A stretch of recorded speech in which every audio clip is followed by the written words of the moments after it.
Welcome to Off Script with Dan Dwyer on Robin Hood Radio, featuring in-depth interviews with guests from the world of theater and allied arts. Underwriting support from Johnny Cake Books in Salisbury, Connecticut, whose collection of rare collectible and out-of-print books is housed in a 19th century cottage in one of the most old-fashioned small towns in New England. And now, here's the host of Off Script, Dan Dwyer. Thanks, Marshall, and welcome to Off Script. One of the highlights of the Broadway season is a thrilling British play called The Ferryman.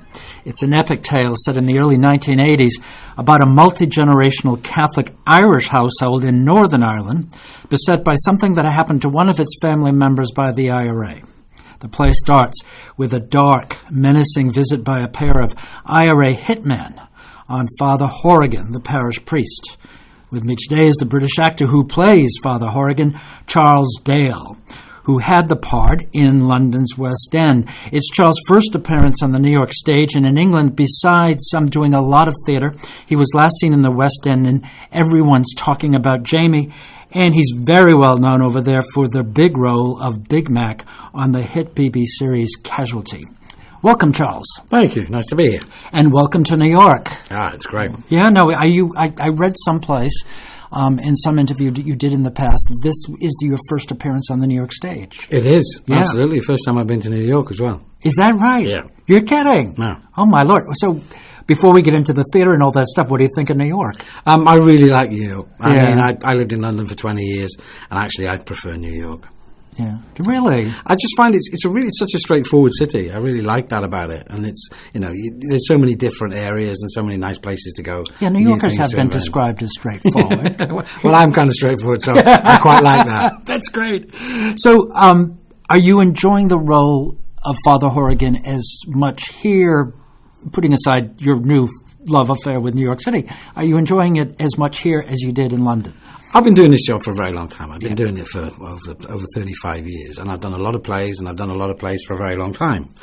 And I was saying to somebody the other day that this is actually, and every actor will tell you the same thing, much as you love your job, there does come sometimes a time when you basically go, oh, God, really? I've got to do this again tonight? And it's never happened with this show. I can honestly say it's never happened with this show. I turn up quite happy and get on with my job. It's been great. That's great.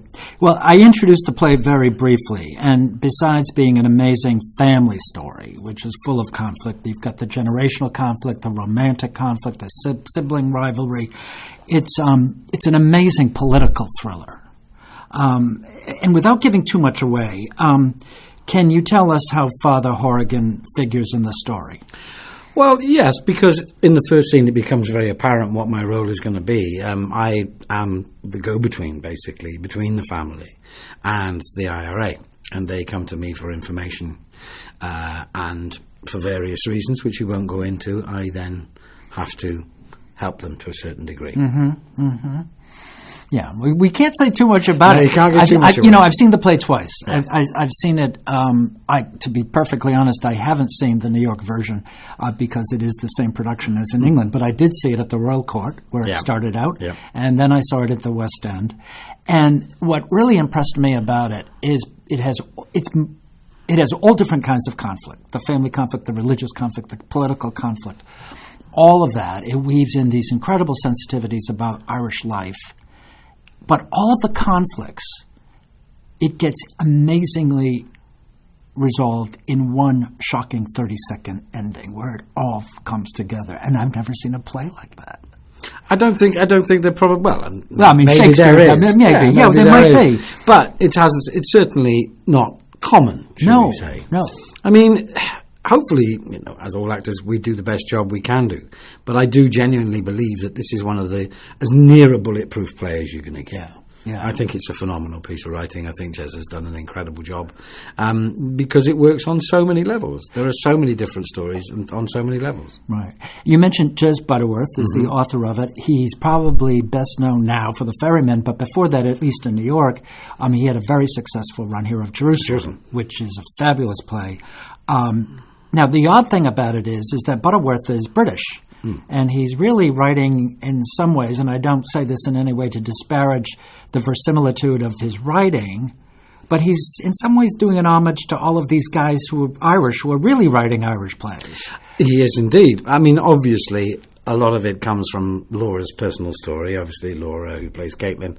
Well, back up for this a little bit, because a lot of American audiences don't know the real origin for this play in Butterworth's mind. Experience, rather. Basically, Jez and Laura were watching a documentary about the disappeared, who were the people that were kidnapped by the IRA and taken away. And rather than just killing them, they took them away and they disappeared them. They killed them, they buried them in bogs, but they let the families think that these people were still around. They reported sightings of these people in the UK and various other places. And so, in some ways, it obviously made it a lot worse, because you lived with this vague hope that one day these people might come back.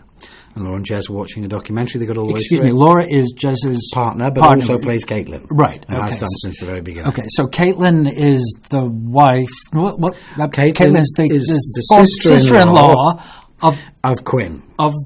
Right. Who is the patriarch of the family. Okay. And so we've got someone who disappeared. Yeah. We've got Caitlin, who's living in the farmhouse. The man who's disappeared is her husband. Is her husband, and she's living in this large extended family on a farmhouse in Northern Ireland, and the head of that household is her brother-in-law. That's correct. Who's a very attractive guy. Yeah. Real alpha male. Right.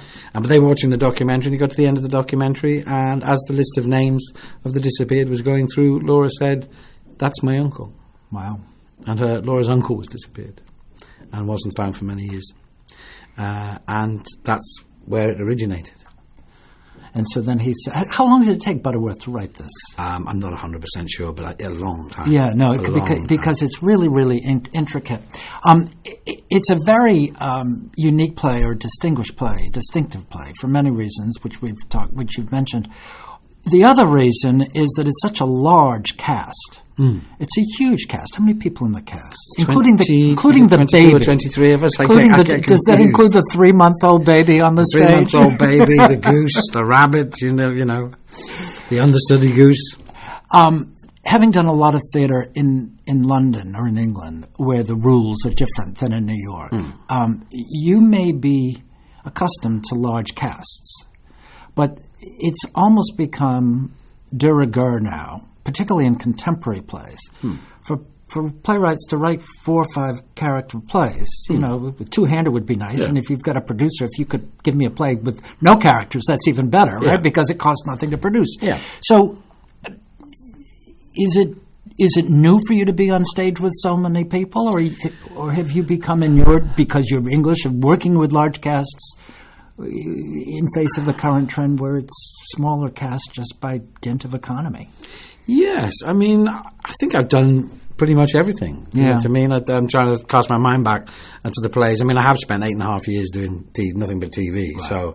So previous to last year when I came out and started doing Jamie. But I was doing four-handers. I was also I worked for many years for a company called the English Shakespeare Company, who toured all over the States, Chicago, funnily enough, Stanford, all over Canada, Japan, all over Europe, and we were a cast of 30. So it still varies. It still varies. Right. In case you're just joining us, the program's off script. I'm your host, Dan Dwyer, and my guest today is Charles Dale. He's playing Father Horrigan in the British award-winning play The Ferryman, which is now on Broadway. And we're talking about Charles' work on British stage and also British TV. In Britain, there seems to be, to us Americans, that there's always been a tradition of actors going smoothly from the stage into television and back and forth. And it doesn't seem, until the advent of all the cable series now in the United States, that's become a way of life for American actors too. I mean, American actors used to get more pigeonholed and just do stage or just do movies. Now they seem to go back and forth from television and stage a lot. Is this the way you're trained over there, to do this as a matter of course? Well, I think to a certain degree in America, the reason why a lot of film stars have gone to television is the improvement in American television. You know, I mean, the extraordinary TV shows that come out of America now, I mean, going back for me to the sort of Sopranos era where all the HBO stuff started coming out, and the quality was just phenomenal. Right. Well, if you're a big movie star and you suddenly see that TV is that good, perhaps that's one of the reasons you're going to start doing it. I mean, I started in theatre like everybody does, you know. I mean, I think a lot more of the younger generation of actors in the UK start in TV now. Did they? Yeah, I think there's a lot less of the So the model of coming out of Shakespeare and doing all the regional theatre is not as... The rep is certainly not as prevalent as it used to be. Right. So, no. Yeah, a lot more young actors start. And I think, I mean, for me, there's no difference. There's never been any difference. My intentions have always been the same. What's going on in my head is always the same. One of them's just a bit louder. Which one? It depends what I'm playing. Generally theatre. But, you know, but I mean, we actually use mics here, which I've never used for a stage play. I've used it for a musical, but I've never used mics. And that actually, at first people were going, oh, I don't need a mic, I don't this. But actually, it's very useful because it allows you to take things down to a certain level where it becomes perhaps more personal. Well, I'm glad you brought that up because this brings up a line of questioning that I had in mind. Are you saying that you didn't use mics in the West End at all? No. Which theatre was it at? I forgot. The Gielgud. The Gielgud, but the acoustics are fabulous in those places anyway. But you are using mics here. Yes.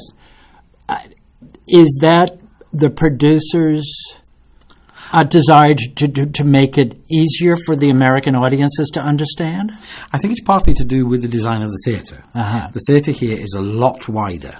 Yeah. It's shallower, but it's wider. Which one are you in now? We're in the Bernard B. Jacobs. Right. And I think it's basically because of that. Right. It's a lot wider. You have to stretch it from left to right far more than you do reaching backwards.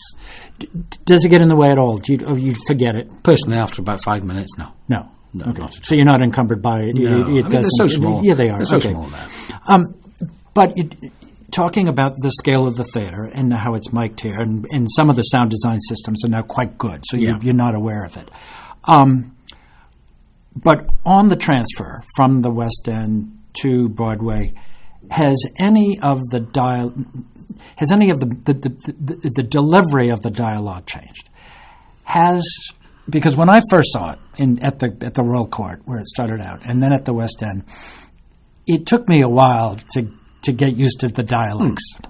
And I wonder if, when the transfer's made from London to New York, do you slow it down a little bit? Do you shave off some of the dialect a little bit so that American audiences can pick up on the rhythm of the speech more? It's very marginal. But it does happen. A tiny little bit in the prologue, because there is a lot of exposition in the prologue. So you know, it's very necessary that the audience understand that. But as a friend of mine who lives here, Jackie, she's a journalist. She lives on 45th, and she said to me, there's more Irish here than there is in London. So you're more likely to be understood here than you are in London. I'm one of the 40, we're probably up to now 50 million people who claim to be Irish American. Absolutely, exactly. Yeah. It's the largest Irish American population in the world. You know, in that respect, there's probably more people understand it here than would do in London. So when you look out at the audience, I don't know if you can see the audience. I never see them. You can't. You with the lights and all of that kind of stuff. No, some people do. I just don't. I don't know why. Part of the reason, I'm just yakking now, but part of the reason of the play, besides it being so good, it might be popular because of us.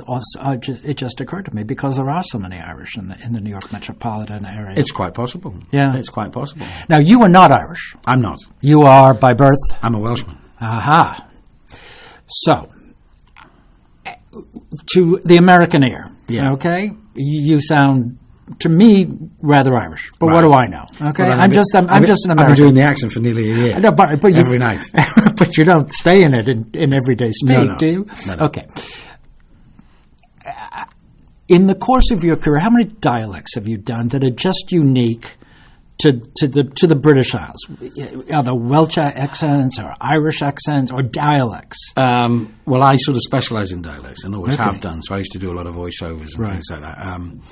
And I used to be what was known as a utility player. Okay. So if there was a commercial that needed to be on 15 different radio stations in 15 different regions, then they would get me in, and I would do the same commercial 15 times with 15 different dialects. So you could regionalize your accent that specifically? Yeah. I mean, I did a show which is very big in the UK called Coronation Street, which has run for over 50 years, which was a soap.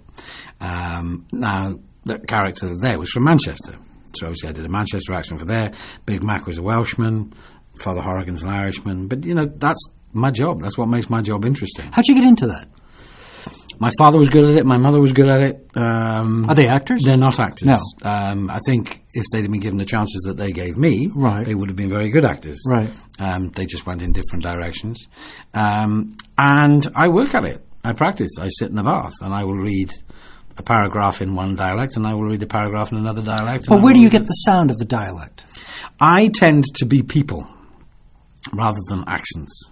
So if I'm doing my Irish accent, if I'm doing my Belfast accent, that's three people that I know. One is James Nesbitt, the actor, who I used to play football with. One is an actor called Charles Lawson, who's another actor. And one is a celebrity booker who's a friend of mine called Miles. So I find it easier if you're being the person instead of actually being an accent. An accent. So we're hearing Belfast people. That's a Belfast We're accent. hearing Belfast people now. Yeah. Now, I don't want to put you on the spot, but like all Irish Americans, I've made some pilgrimage back to my Mother Earth, so we all end up in Cork or County Kerry. County Cork. No, that's a whole different place altogether now. No, but that's a marvellous mad place, so it is. But that's a whole, all of a sudden you'll get the sibilants in there and the T's and all that kind of stuff. And then, like, sort of, so you'll go gentler and you'll go for a Wexford accent or something like that, which has more of that kind of, the softer slightly, not quite so hard. Okay. So you'll have that sort of thing going on then. And then the Dublin, where you get that kind of thing going on there, which is all that slight nasality of the Dublin accent. So you've taken us from north to south to west to east now, or across the Irish Isle. Yeah. All right, this is a shout out to my humor me while you're doing this. This is a shout out to my dear friend Marion Morris, who had an American Mayflower mother and an Irish father. And after she, and I hope you're listening, Marion, or you will be, after she had done her American bit, she said, "I'm going back to the mother turf," and she settled in, and I hope I'm going to pronounce this right, and you're going to correct me if I get it wrong, Tarlis. Tarlis? Oh, I don't know. Tarlis. It's right in the middle of Tipperary. Oh, right. Okay, is that how you said it? Now, Tipperary, yeah. Yeah, she's right in the middle of Tipperary. Yeah. Now, what's that sound? It's not a T and it's not an H, but it's sort of like a click like off the drum. Yeah. Like the drum, like yeah, Tipperary. Yeah. Yeah. So it's Tarlis. Tarlis. So it's like water. There you go. You hear water or butter. Okay. Whereas in the north, it's a butter. It's a hard D. It's like a butter, water. Okay, so here's the next question. Do you think, because you're a pro at this, it's easier for British actors, and I say British, Welsh, or Irish, all that, British actors to do American accents than American to do British? I would think the American accent is a simpler accent to do. For British. For Brits. Yeah. Or for almost for anybody. Mm-hmm. Do you know what I mean? I mean, it's like, say, Matthew McConaughey doing a Tennessee accent. That's something. I think there's elements in the American accents and the variation of American accents that are actually simpler. The British accent is famously badly done because it's underestimated how difficult it is. That's the problem. And it's all about the lengthening of vowel sounds, and that's where you get, "Call blimey, strike a light, Mary Poppins," and you get all that kind of stuff, because it's underestimated how difficult it is. So I think actually, not for British actors it's easier to do American accents. I think the American accent itself is easier to do as an accent than the British accent. Okay, so the question now is, are British actors better trained to do accents in general than American actors? It depends where they come from. Yeah. If you go to drama school, or if you go to Yale, or if you go to Harvard, or if you go to NYC or whatever, you're going to get classes. So I wouldn't say they're better trained. I think perhaps the British, and I don't know whether it's a class thing, are more aware of dialect. Whereas, in my experience dealing with Americans, they're not quite so aware of accent amongst themselves. Well, a lot of them are disappearing. A lot of because of television and all of that. I mean, a lot of regional accents are disappearing. If I used to drink, as I still did, and I really had an animated conversation with you, you'd probably hear my Boston accent come out. But I park the car, and all that, and don't get me started. It's one of those expressions. But that's a tough Boston's tough. Well, that's it. What makes a Boston accent hard? Because there's a lot of Boston movies that have been made by Scorsese and Ben Affleck and that whole crowd that plumb mostly the underworld, but also the blue collar that populate around the Boston areas. Now, having grown up in a place called New Bedford, Massachusetts, and to be accurate, it would be New Bedford. Okay. And how do they say water? Water. Yeah, water. I can tell the difference between a Boston accent, a Dedham accent, a New Bedford accent, and all these places. Of course. But even American actors have really hard times in doing a Boston accent. What makes it so hard? Again, not hard. I think there's certain accents that are specifically difficult. It's like, for example, people have terrible problems with Welsh accents because the intonations of a Welsh accent are not very far from an Indian accent. So basically, if you're talking like that, right, the proper Valley's Welsh accent, he's sort of Tony Hopkins kind of thing, where you're getting like that in although he's a very posh version of it, obviously. But you start talking like that. But the intonations are like that. So if you start taking it too far, all of a sudden you're going to somewhere completely different, and all of a sudden you have an Indian accent. So it's. I think specific accents are very difficult. Where I live, there's a Cardiff accent because I live in the capital of Wales, which is a Cardiff accent, which is a dockyard accent where they talk like that. How are you, love? Nice to see you. Where were you going on? All right. Now that's a very hard accent if you're not used to it. But I live there now. That's a Cardiff accent. That's a Cardiff accent. Cardiff. But the Cardiff accent is similar to the Belfast accent. It's similar to the Glasgow accent. It's similar to the Newcastle accent because all the dockers travelled from dock to dock. So you get your Geordie accent where they talk like that and how you're going on, man, and all that sort of stuff. We're having a fascinating conversation here. I'm talking with Charles Dale. We're supposed to be talking about The Ferryman, which is the Broadway play he's in playing Father Horrigan. But we've ended up having this fascinating conversation on accents and dialects. And I think we've got about 10 minutes left. So let's continue on with this because I'm fascinated by it. Okay. So when you're doing a dialect, let's get back to Father Horrigan because we're talking about we're talking about the Ferryman. He's from northern. He's obviously a Catholic. He's in Northern Ireland, right? Yeah. Okay. I mean, you have a certain leeway with Horrigan because he's from that area. He's from Armagh. Now, an Armagh accent is different again. But then he would have gone to seminary, so he would have spent more time. I mean, there are very few pure accents now. That is the good thing for actors because you can kind of not generalize, but you can do an accent, and enough people will kind of go, yeah, I'll buy that. As long as 80% of the people who are listening are saying, yeah, I believe that. And you're not breaking the fourth wall by the accent being that bad that people are going, that's a terrible accent. Because the minute you do that, you lose the character. Right. But you've sort of answered the question because what I was going to ask was, apropos of your point, that you're not doing an accent, you're doing a character. A person. Yeah. Okay. When you're doing a person, in the way that person that you happen to be playing is speaking, you're creating a backstory.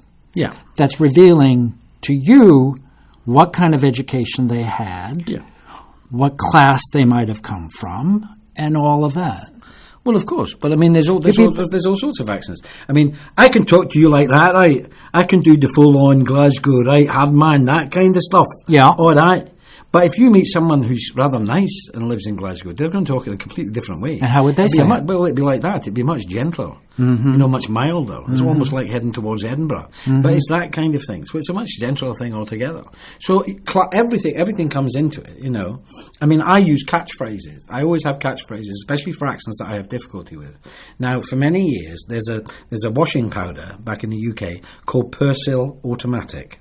Right? And I said to the youngsters... You mean a detergent? A detergent, yeah. Okay, right. And I said to the youngsters coming in, the understudies coming into the show, I said, if you're ever losing it, all you have to say to yourself in your head is, Persil Automatic. And if you say what? Say Persil Automatic. Persil Automatic? Persil Automatic. That's you can say. Persil Automatic. Persil Automatic. Persil Automatic. Perfect Belfast accent. And there you go. All you have to do is say Persil Automatic. And like my Auntie Pat, who was Irish, she was from the Republic, she would say Knickerses. instead of knickers. You can't have too many pairs of old knickerses. Knickerses. No, so I used to, in my head, I used to say knickerses. If I was losing it, I would say knickerses. And knickerses would always remind me, because it's got the vowel sounds, it's got all. There's a brilliant sentence, which is, sure, who would here and now know aught of the new art must fight, toil, care, learn, and then take his ease. Where's that from? It's just a piece of, it's just a sentence that was made up by somebody because it has all the vowel sounds and diphthongs that you'll ever need in language. Can you do it again for us, please? Sure, who would here and now know aught of the new art must fight, toil, care, learn, and then take his ease. Well, it's a little more complicated than the rain in Spain. It is a little more. But if you get somebody from Belfast to say that for you, and you record it, and they go, sure, who would here and now know aught of the new art must fight, toil, care, learn, and then take his ease, you will get every single vowel sound that you're ever going to need. So you can literally use it as a pamphlet to decipher your script. I have a sense you're a very modest guy, but I'm going to ask you a wise-ass question anyway. When you're in rehearsal and they bring in a dialect coach, do you ever go, oh, for God's sake, this is how it's really done? I try not, and as I've got... But you could. I have actually worked as a dialect coach on shows. Right.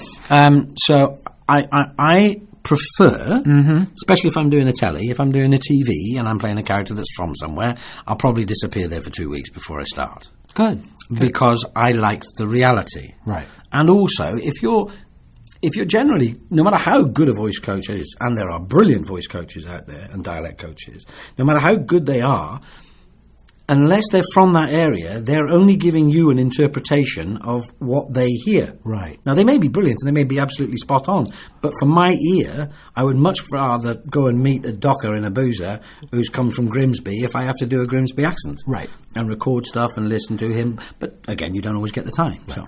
So in the case of Ferryman, you were your own dialect coach. To a certain degree. We had a very good dialect coach on the show and have a very good Debs, who's a very good dialect coach here, who's working with a new American cast, who are doing a brilliant job. What percentage of the cast? It's mostly a British cast, is it not, or no? It is now, but when the new cast comes in, it'll be 90% American. I see. So you were getting back to the London cast of Ferryman. You were the second cast in the West End, is it? That's right, yeah. Right. Okay, so you did that for what, 300-400 performances over there or something like that? Something like that. And then came here, and you're part of the original Broadway cast, which is mostly from the British cast. Yeah. How many of you did it on the West End, like yourself? Well, everybody. Oh, good. Everybody, some stage. The only exception being Fanula, who joined us. In which character is that? Who plays Aunt Maggie, who was obviously... Oh, the one in the wheelchair? Who was born in Ireland, but came here in 1967. That's a wonderful soliloquy when she talks about the banshees coming across the moors. Yeah, that's really... Yeah. That's really... She's pretty That's amazing. really kind of special. Yeah. That's really kind of good. Okay, let's go a little bit now into something different. I inquired about this play that you were in briefly in London called Everybody's Talking to Jamie, and it's about this young man who's sort of a misfit because he likes to do drag in high school. Is that right? That's correct. And you appear in drag in it. I do. I played a character called Hugo, who was his mentor, who was an ex-drag queen who was a bit of a failure, but runs the local... But you look like a bear. Well, there's a lot of beary drag queens out there. Some of them are frightful, as a matter of fact. Yeah, exactly. Well, actually, I said at one point, because I had a beard, I'd just come off a TV job, and I had a beard, and I said, I'd really quite like to keep the beard, because I knew this guy who was a drag queen, who had this big black beard, and did the whole rest of it. And they were like, no, we want you to lose the beard. So I lost the beard and did my Marilyn thing in my pink dress. From Gentlemen Prefer Blondes? Yeah. Is that what it was supposed to be? Oh, my, that's scary. I've seen a picture of that. That's really scary. You know what? I would love to continue this conversation, but we're at the end of the program. It's been a pleasure. We've talked about everything from doing drag on the West End in a play called Everybody's Talking About Jamie to a lot of great dialect points about British and American actors. And we've got this charming guy here called Charles Dale, who's playing Father Horrigan in The Ferryman. I'm sure you do as great a job on stage as you do with an interview, and I appreciate you coming on Off Script. Absolute pleasure. And thank you, Charles Dale, again. Thank you, everybody, for listening to us. Until the next time you listen in as a dear departed friend of mine used to say, be well. Underwriting support for Off Script with Dan Dwyer from Johnny Cake Books in Salisbury, Connecticut, whose collection of rare, collectible, and out-of-print books is housed in a 19th century cottage in one of the most old-fashioned small towns in New England.